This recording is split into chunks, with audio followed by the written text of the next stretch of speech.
Film की कहानी शुरू होती है एक महिला शाइनी से। शाइनी की शादी हो चुकी है और उसका एक बेटा भी है। उसका पति रेजी अपने काम की वजह से ज्यादातर समय घर से बाहर ही रहता है, यानी वह दूसरे शहर में नौकरी करता है। बाहर से देखने पर यह एक बिल्कुल सामान्य परिवार लगता है, लेकिन हकीकत में इस घर के अंदर खुशी नाम की कोई चीज नहीं है। दरअसल शाइनी की जिंदगी में एक बड़ा राज छिपा हुआ है। वह किरण नाम के एक आदमी के साथ अफेयर यानी शादी के बावजूद अवैध संबंध में है। घर की परेशानियां, अपना दर्द और अपनी जिंदगी की बातें अपने पति रेजी से साझा करने के बजाय शाइनी हर बात किरण से ही करती है, क्योंकि वह उसके साथ खुद को सबसे ज्यादा सहज और सुकून महसूस करती है। धीरे धीरे दोनों का रिश्ता दिन ब दिन और भी गहरा होता जाता है। वहीं दूसरी तरफ उसी घर में कुत्तिचायन नाम के एक बुजुर्ग रहते हैं, जो शाइनी के ससुर हैं। कुत्तिचायन की उम्र काफी ज्यादा हो चुकी है। उनकी एक आंख से बिल्कुल दिखाई नहीं देता, जबकि दूसरी आंख से भी उन्हें बहुत कम दिखाई देता है। लेकिन इसके बावजूद वह अपने छोटे मोटे सारे काम खुद ही करते हैं, क्योंकि उनमें आज भी आत्मसम्मान और स्वाभिमान की भावना बाकी है। अब बात करें शाइनी की सास की, तो उनकी तबीयत बहुत खराब रहती है। इसी वजह से वह हमेशा बिस्तर पर ही पड़ी रहती हैं। वह अपने रोजमर्रा के काम भी खुद नहीं कर पाती, यहां तक कि उन्हें टॉयलेट भी बिस्तर पर ही करना पड़ता है।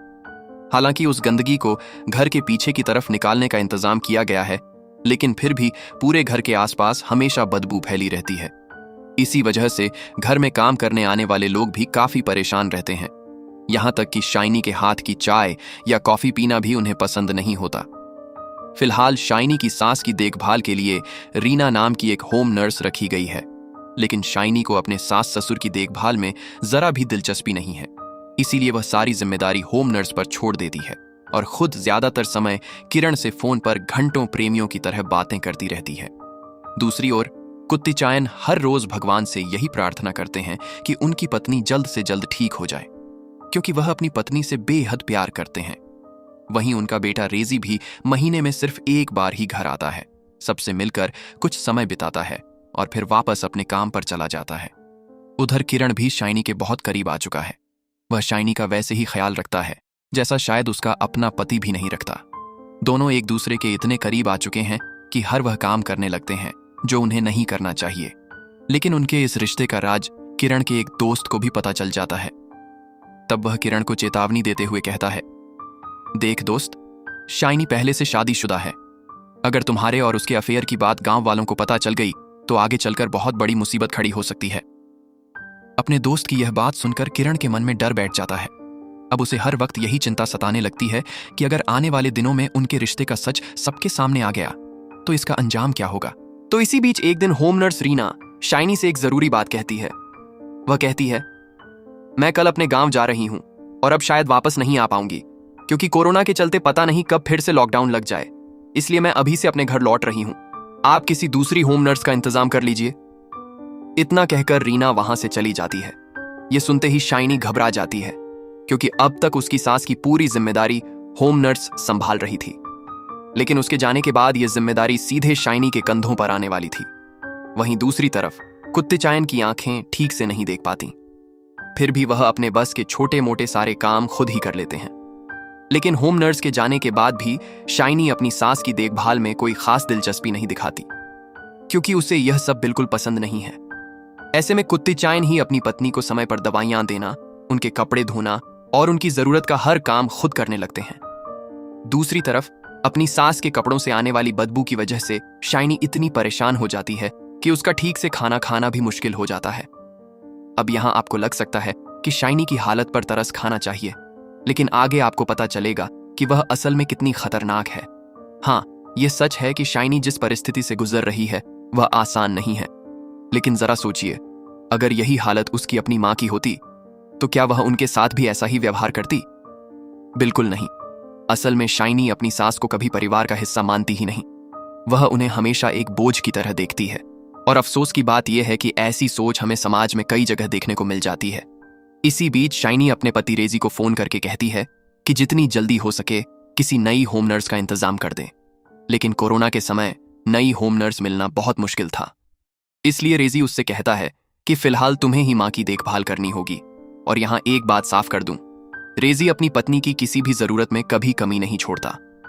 वह हर महीने घर का खर्च भेजता है और शाइनी को उसकी जरूरत की हर चीज उपलब्ध कराता है। लेकिन अपनी नौकरी और जिम्मेदारियों की वजह से उसे दूसरे शहर में रहना पड़ता है। फिर भी इतना सब होने के बावजूद शाइनी अपने पति के प्रति वफादार नहीं रहती और चोरी छिपे किरण के साथ अपना अफेयर जारी रखती है। उधर हफ्ते में 1-2 बार डॉक्टर भी घर आकर शाइनी की सांस की तबीयत की जांच करके चले जाते हैं। एक दिन डॉक्टर से बात करते हुए शाइनी सीधे सीधे कुछ नहीं कहती, लेकिन इशारों इशारों में यह जताने की कोशिश करती है कि उसकी सांस की देखभाल करना उसके लिए बहुत मुश्किल हो रहा है। ये बात सुनकर कुत्तेचायन का दिल टूट जाता है, क्योंकि उन्हें समझ आ जाता है कि शाइनी उनकी पत्नी की जिम्मेदारी से बचना चाहती है। इसी दौरान शाइनी अपने बेटे को कुछ दिनों के लिए अपने मायके भेजने का फैसला करती है। हालांकि कुत्तेचायन को यह बिल्कुल पसंद नहीं आता, लेकिन उनके पास मना करने का कोई रास्ता भी नहीं होता। इसके बाद रात में शाइनी और किरण मिलने का प्लान बनाते हैं। अब आप तो समझ ही गए होंगे कि वे दोनों किस मकसद से मिलने वाले हैं। हाँ, उसी काम के लिए। और उनकी इस मुलाकात में किरण का एक दोस्त भी उनकी मदद करता है। यानी जब तक किरण शाइनी के घर के अंदर रहता है, तब तक उसका दोस्त बाहर खड़े होकर निगरानी करता रहता है। लेकिन उन दोनों को जरा भी अंदाजा नहीं होता कि आगे उनकी जिंदगी में इससे भी बड़ी मुसीबत आने वाली है। इसके बाद किरण भी किसी की नजर में आए बिना घर के पिछले दरवाजे से अंदर चला जाता है। काफी दिनों से दोनों इसी तरह चोरी छिपे अपने रिश्ते को आगे बढ़ाते आ रहे थे। कई दिनों बाद जब दोनों फिर से मिलते हैं तो पहले कुछ देर बातें करते हैं, फिर एक दूसरे के साथ वक्त बिताते हैं। उसके बाद जब सब खत्म हो जाता है तो किरण सिगरेट पीते हुए कहता है, ये क्या, आज यहां इतनी ज्यादा बदबू क्यों आ रही है? पहले तो इतनी बदबू नहीं आती थी। तब शाइनी जवाब देती है, तुम्हें तो सिर्फ 5 मिनट में ही परेशानी हो रही है, लेकिन मुझे यही बदबू पूरे दिन झेलनी पड़ती है। इसके बाद शाइनी हमेशा की तरह किरण से एक ही बात कहती है, किसी भी तरह मुझे इस नर्क जैसी जिंदगी से बाहर निकालो। वह अपनी मौजूदा हालत, अपनी सांस की देखभाल और घर की जिम्मेदारियों से छुटकारा पाना चाहती थी। लेकिन किरण उसके सवाल का कोई जवाब नहीं देता और चुप रहता है। तभी शाइनी उसके सामने एक बेहद खतरनाक योजना रखती है। वह कहती है, क्यों ना हम मेरी सास का हमेशा के लिए काम तमाम कर दें। फिर वह आगे कहती है, वैसे भी वह इतने दिनों से बिस्तर पर हैं। अगर उनकी मौत हो गई तो सबको यही लगेगा कि बीमारी की वजह से उनकी जान गई है। किसी को भी हम पर शक नहीं होगा। यह सुनते ही किरण बुरी तरह घबरा जाता है, क्योंकि वह इतना बड़ा गुनाह करने के लिए बिल्कुल तैयार नहीं था। लेकिन शाइनी लगातार उसे मनाने की कोशिश करती है। वह कहती है, उनके मरने के बाद ही मुझे सुकून मिलेगा, तभी हम दोनों बिना किसी परेशानी के साथ रह पाएंगे, नहीं तो पूरी जिंदगी उनकी सेवा करते रहना पड़ेगा। फिर वह कहती है, वैसे भी हमारे पकड़े जाने की संभावना बहुत कम है, क्योंकि पूरे गांव को पता है कि वह लंबे समय से बीमार हैं, इसलिए हर कोई इसे सामान्य मौत ही समझेगा। इस तरह शाइनी अपनी पूरी योजना किरण को समझाती है और उसे यह काम करने के लिए हिम्मत देती है। लेकिन इसके बावजूद किरण के मन से डर नहीं निकलता। तब शाइनी उससे कहती है, तुम मुझसे प्यार करते हो ना? अगर सच में मुझसे प्यार करते हो तो मेरी मदद करो। आखिरकार किरण के पास मना करने का कोई रास्ता नहीं बचता और वह मान जाता है। उस रात दोनों पहले यह पक्का कर लेते हैं कि कुत्तेचायन गहरी नींद में सो चुके हैं। इसके बाद वे दोनों शाइनी की सांस के कमरे में जाते हैं। बेचारी की हालत ऐसी होती है कि वह ठीक से बोल भी नहीं सकती। फिर किरण और शाइनी अपने प्लान के मुताबिक आगे बढ़ते हैं। ताकि कोई निशान न बचे, वे एक कपड़े को पानी में भिगोते हैं और उसी से उसकी सांस का गला दबाकर उनकी हत्या कर देते हैं। देखिए, ये दोनों कितने निर्दयी हैं। जिन पर कुछ देर पहले शायद आपको तरस आ रहा था, वही इतनी भयानक हरकत कर बैठते हैं। लेकिन यह सब करने के बाद शाइनी को अपने किए का एहसास होने लगता है। वह घबराकर बाथरूम में चली जाती है और रोने लगती है। कुछ देर बाद वह किरण से कहती है, सुबह मैं ऐसे नाटक करूंगी जैसे अभी अभी मुझे पता चला है कि सास की मौत हो गई है। मैं जोर जोर से रोऊंगी, तब सबको यही लगेगा कि उनकी मौत प्राकृतिक थी। लेकिन तभी उसके मन में एक शक आता है। उसे लगता है कि एक बार फिर जाकर यह पक्का कर लेना चाहिए कि उसकी सास सच में मर चुकी हैं या नहीं।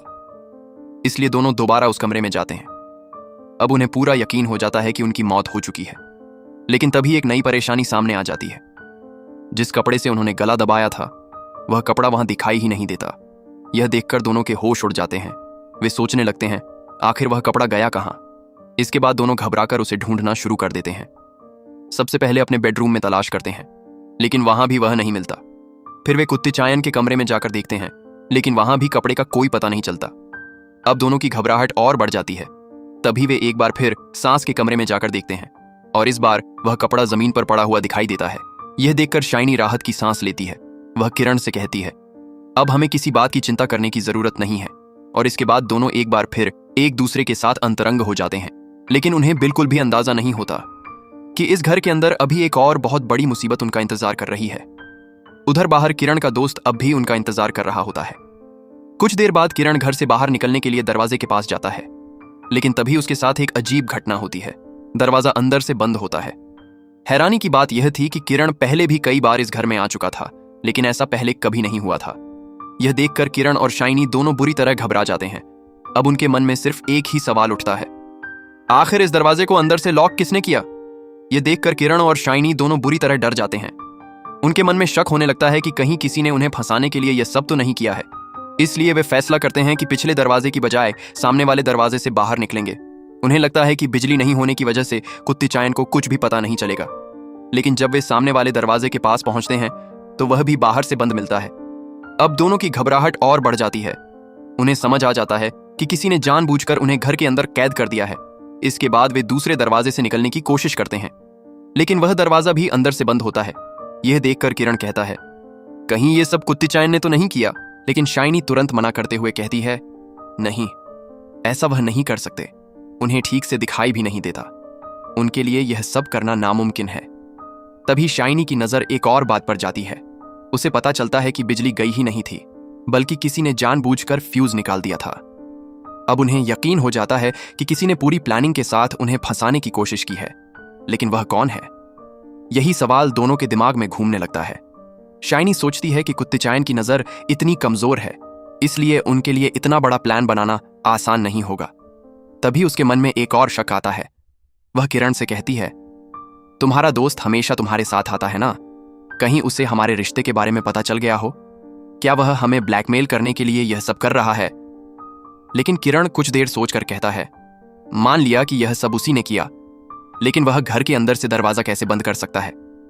तभी ऊपर से किसी के चलने की आवाज आती है, यानी घर की ऊपरी मंजिल पर कोई मौजूद था। शाइनी कहती है, तुम यहीं रुको, मैं जाकर देखती हूं। इतना कहकर वह ऊपर चली जाती है। उधर किरण भी बेडरूम में जाकर देखने लगता है कि कहीं वहां कोई छिपा तो नहीं है। लेकिन जैसे ही शाइनी ऊपर पहुंचती है, कोई लोहे की रॉड से उसके सिर पर जोरदार वार कर देता है और वह वहीं गिर पड़ती है। आवाज सुनकर घबराया हुआ किरण तुरंत दौड़कर आता है, लेकिन उसके लिए भी एक जाल पहले से बिछाया जा चुका था। उसके पैर में गहरी चोट लग जाती है और तेजी से खून बहने लगता है। अब दोनों को बिल्कुल समझ नहीं आता कि आखिर उनके साथ हो क्या रहा है। आखिर यह सब कौन कर रहा है और उन्हें इस तरह क्यों निशाना बना रहा है? इसी बीच फिल्म में एक बहुत बड़ा ट्विस्ट आता है। दरअसल इन दोनों के लिए यह पूरा जाल किसी और ने नहीं, बल्कि खुद कुत्ते चायन ने बिछाया था। बूढ़े जरूर थे, लेकिन दिमाग से बेहद तेज थे। अब फिल्म रिवर्स स्क्रीन प्ले में दिखाती है कि आखिर कुत्ते चायन को इन दोनों की सच्चाई कैसे पता चली, यानी कहानी थोड़ी पीछे चली जाती है। जब शाइनी और किरण मिलकर उनकी पत्नी की हत्या कर रहे थे, उसी समय कुत्ते चायन की नींद खुल जाती है। उन्हें ऐसा लगता है जैसे उन्होंने कोई बुरा सपना देखा हो, इसीलिए वह सीधे अपनी पत्नी के कमरे में पहुंच जाते हैं। आमतौर पर जब भी वह उनके पास आते थे, उनकी पत्नी उनका हाथ पकड़ लिया करती थी, लेकिन उस रात कोई हलचल नहीं होती। यह देखकर कुत्ते चायन को शक होता है। वह अपनी पत्नी की नाक के पास हाथ रखकर देखते हैं। तभी उन्हें पता चलता है कि उनकी सांसें हमेशा के लिए थम चुकी हैं। उसी वक्त उनकी नजर गले में लिपटे हुए कपड़े पर पड़ती है और उसी पल उन्हें समझ आ जाता है कि किसी ने उनकी पत्नी की हत्या कर दी है। वह कपड़ा निकालकर नीचे फेंक देते हैं और दर्द से फूट फूट कर रोने लगते हैं, क्योंकि वह अपनी पत्नी से बेहद प्यार करते थे। तभी जब वह कमरे से बाहर निकल रहे होते हैं, उन्हें शाइनी और किरण की बातें सुनाई देती हैं। शाइनी कह रही होती है, सुबह मैं जोर जोर से रोऊंगी और सबको यही लगेगा कि सास की मौत बीमारी की वजह से हुई है। किसी को भी हम पर जरा सा भी शक नहीं होगा। यह सब सुनते ही कुत्ते चायन को पूरी सच्चाई समझ में आ जाती है। उन्हें यकीन हो जाता है कि उनकी पत्नी की हत्या शाइनी और किरण ने मिलकर की है। इतना ही नहीं, उन्हें यह भी पता चल जाता है कि शाइनी का किरण के साथ अवैध संबंध चल रहा है। इसके बाद जब दोनों हत्या में इस्तेमाल किए गए कपड़े को पूरे घर में ढूंढ रहे होते हैं, तभी कुत्ते चायन समझ जाते हैं कि उसे खोजते खोजते वे उनके कमरे तक भी आ सकते हैं। इसलिए वह अपने कमरे में जाकर ऐसे लेट जाते हैं जैसे गहरी नींद में सो रहे हों। शाइनी के वहां से जाने के बाद वह अपने बेटे रेजी को फोन करते हैं और कहते हैं, बेटा, सुबह बिना किसी हालत में घर जरूर आना, मैं तुमसे मिलना चाहता हूं। लेकिन वह अपनी पत्नी की मौत की बात उसी समय नहीं बताते, क्योंकि उन्हें डर था कि अगर अभी यह खबर मिलेगी तो उनका बेटा घबरा जाएगा। अब कुत्ते चायन के मन में सिर्फ एक ही लक्ष्य था, अपनी पत्नी के हथियारों को उनके किए की सजा दिलाना। बस इसी सही मौके का इंतजार करते हुए जैसे ही शाइनी और किरण अपनी करतूत भूलकर बेडरूम में एक दूसरे के साथ अंतरंग होने लगते हैं, उसी समय कुत्तेचायन चुपचाप घर के सभी दरवाजे अंदर से बंद कर देते हैं। इसके बाद वह ऊपर से आवाज करके शाइनी को अपनी तरफ बुलाते हैं। जैसे ही शाइनी ऊपर पहुंचती है, कुत्तेचायन लोहे की रॉड से उसके सिर पर वार कर देते हैं, जिससे वह नीचे गिर जाती है। और किरण के पैर में चोट लगने वाला जाल भी कुत्तेचायन ने ही पहले से बिछाया था। अब तक हमने रिवर्स स्क्रीन प्ले में हुई सारी घटनाएं देखी। अब फिल्म एक बार फिर वर्तमान समय में लौट आती है। अब शाइनी को सब कुछ समझ में आ जाता है। उसे एहसास हो जाता है कि यह सब कुत्तेचायन ही कर रहे हैं, क्योंकि इस घर का कोना कोना उनसे बेहतर कोई नहीं जानता। इतनी बारीकी से प्लान बनाकर एक के बाद एक जाल बिछाना उनके अलावा किसी और के बस की बात नहीं थी। लेकिन अब दोनों के सामने सिर्फ एक ही सवाल था, आखिर इस घर से जिंदा बाहर कैसे निकला जाए। तभी शाइनी के दिमाग में एक और खतरनाक योजना आती है। वह किरण से कहती है, क्यों ना कुत्तेचायन को भी मार दें और पूरी कहानी ही बदल दें। फिर वह अपनी योजना समझाते हुए कहती है, हम सबको यही दिखाएंगे कि कुत्तेचायन अपनी पत्नी की तकलीफें देखकर टूट गए थे, इसीलिए पहले उन्होंने अपनी पत्नी को मार दिया और फिर खुद आत्महत्या कर ली। शाइनी को अच्छी तरह पता था कि अगर कुत्तेचायन जिंदा रहे तो उन दोनों का बचना लगभग नामुमकिन है। इसलिए वह किरण से कहती है कि अब उन्हें भी मारना ही एकमात्र रास्ता है। देखिए दोस्तों, शाइनी कितनी निर्दयी और खतरनाक औरत है। इसके बाद दोनों कुत्तेचायन के कमरे की तरफ बढ़ते हैं, लेकिन वहां पहुंचने पर उन्हें कुत्तेचायन कहीं दिखाई नहीं देते। कमरे में सिर्फ एक तेल का दिया जल रहा होता है। बिजली नहीं होने की वजह से दोनों उसी दिए की रोशनी में कुत्तेचायन को ढूंढने लगते हैं, लेकिन तभी अचानक वह दिया जोरदार धमाके के साथ फट जाता है। इस विस्फोट में शाइनी का हाथ बुरी तरह जल जाता है। यह भी कुत्तेचायन का पहले से बिछाया हुआ एक और जाल था। उन्हें पहले ही अंदाजा था कि बिजली न होने पर कोई न कोई इस दिए का इस्तेमाल जरूर करेगा, इसीलिए उन्होंने उसके अंदर पहले से ऐसी व्यवस्था कर रखी थी कि उसे हाथ में लेते ही वह फट जाए। देखिए, लोगों को लगता था कि कुत्तेचायन की आंखों की रोशनी कम है, लेकिन उनका दिमाग कितना तेज था। इस हादसे में शाइनी का हाथ लगभग पूरी तरह जल जाता है। यह देखकर किरण और भी ज्यादा डर जाता है। अब उसके मन में सिर्फ एक ही बात चल रही थी, किसी भी तरह इस घर से जिंदा बाहर निकलना है। सबसे पहले वह शाइनी के जले हुए हाथ पर फर्स्ट एड करता है, लेकिन यही फिल्म एक और बहुत बड़ा ट्विस्ट सामने लाती है। अब तक हमें यही लगा था कि कुत्तेचायन किसी बुरे सपने की वजह से अचानक जाग गए थे और अपनी पत्नी के कमरे में पहुंचे थे, लेकिन असली वजह कुछ और ही थी। दरअसल कुत्तेचायन ने पहले से ही अपनी पत्नी के बिस्तर के पास एक इमरजेंसी स्विच लगा रखा था। उन्होंने अपनी पत्नी से कहा था, अगर तुम्हें कभी किसी चीज की जरूरत पड़े तो बस यह स्विच दबा देना, इसकी आवाज मेरे कमरे तक आएगी और मैं तुरंत तुम्हारे पास पहुंच जाऊंगा। रीना के नौकरी छोड़ने के बाद कुत्तेचायन समझ चुके थे कि शाइनी उनकी पत्नी की ठीक से देखभाल नहीं कर रही है, इसीलिए उन्होंने यह व्यवस्था पहले से कर रखी थी। उस रात जब शाइनी और किरण उनकी पत्नी की हत्या करने की कोशिश कर रहे थे, तब उनकी पत्नी ने अपनी आखिरी ताकत जुटाकर वही इमरजेंसी स्विच दबा दिया। जैसे ही उसकी आवाज कुत्तेचायन तक पहुंची, वह तुरंत अपने कमरे से निकलकर अपनी पत्नी के कमरे में आ गए और तभी उन्होंने अपनी पत्नी की हत्या होते हुए देखा। यानी कुत्तेचायन किसी बुरे सपने की वजह से नहीं जागे थे, बल्कि अपनी पत्नी द्वारा दबाए गए उस इमरजेंसी स्विच की आवाज सुनकर जागे थे।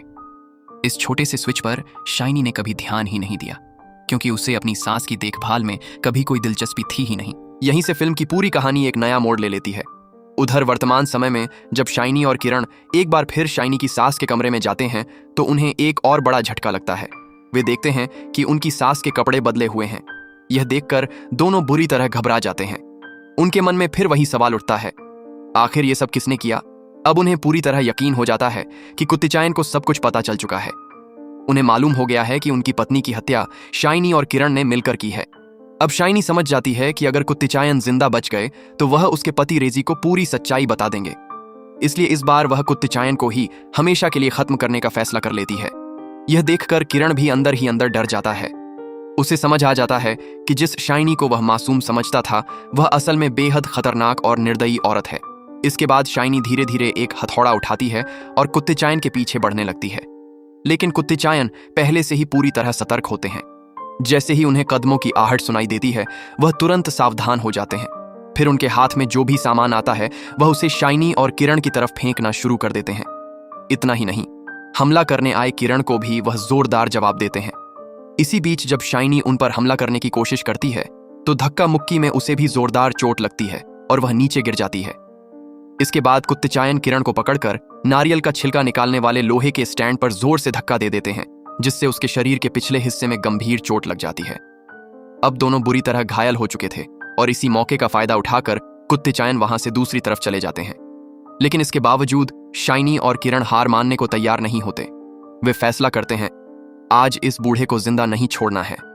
कुछ देर बाद कुत्तेचायन मौका देखकर किरण पर हमला करने की कोशिश करते हैं, लेकिन तभी पीछे से शाइनी आकर उनके सिर पर जोरदार वार कर देती है। इस मौके का फायदा उठाकर शाइनी और किरण दोनों मिलकर कुत्तेचायन को बेरहमी से पीटना शुरू कर देते हैं, जिससे कुत्तेचायन गंभीर रूप से घायल हो जाते हैं। अब शाइनी के दिमाग में एक और खतरनाक योजना आती है। वह उनके ऊपर मिट्टी का तेल डालकर उन्हें जिंदा जलाकर मार देना चाहती है।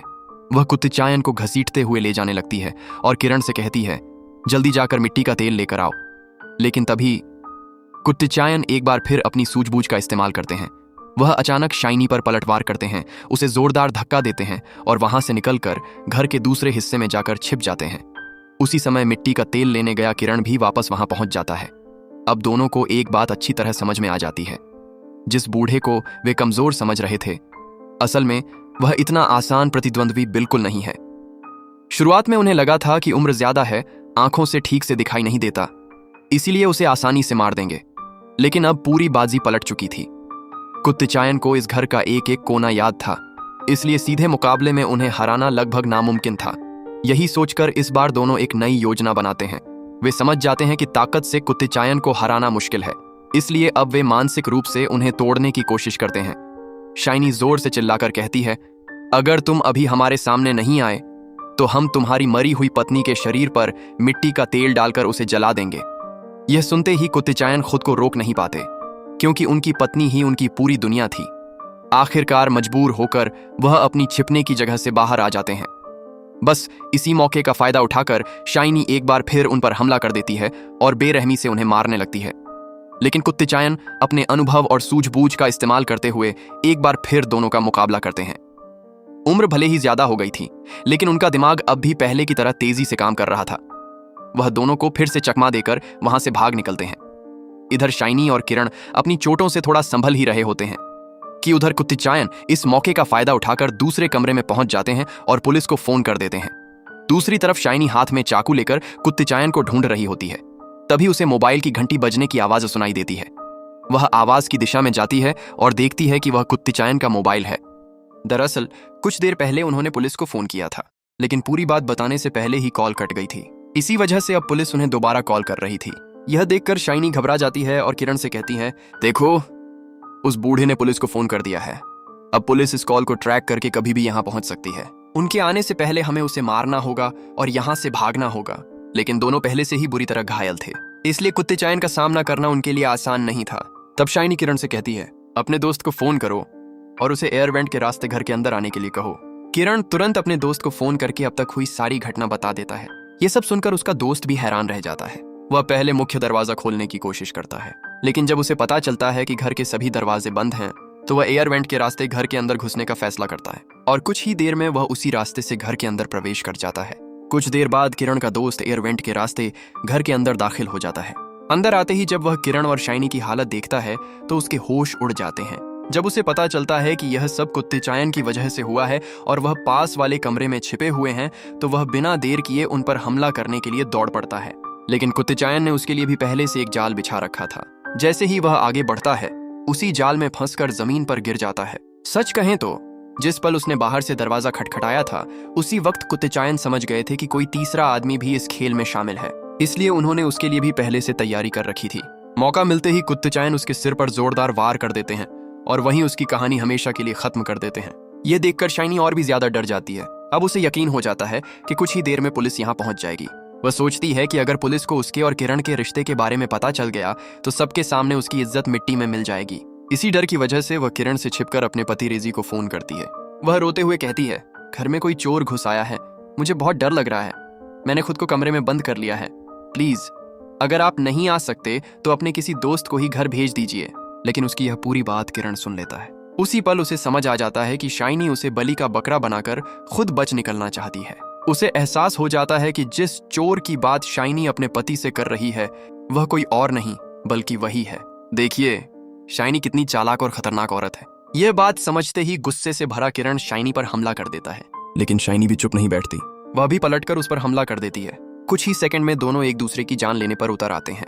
तब शाइनी कहती है, मेरा भी एक परिवार है, मेरे पास और कोई रास्ता नहीं था, इसलिए मुझे ऐसा करना पड़ा।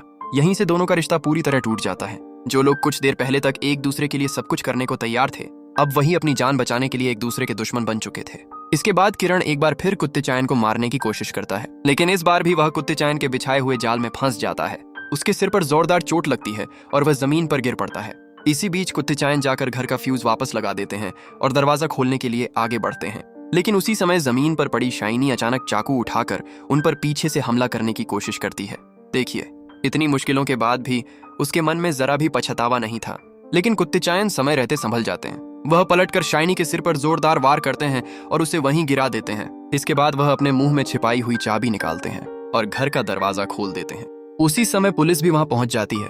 पुलिस तुरंत एम्बुलेंस बुलाती है और सभी घायलों को अस्पताल भेज दिया जाता है। कुछ देर बाद रेजी भी वहां पहुंचता है। घर की हालत देखकर उसके पैरों तले जमीन खिसक जाती है। फिल्म के आखिर में कुत्ते चायन अपने बेटे रेजी से सिर्फ एक बात कहते हैं, अपनी माँ का अंतिम संस्कार पूरे सम्मान के साथ करना।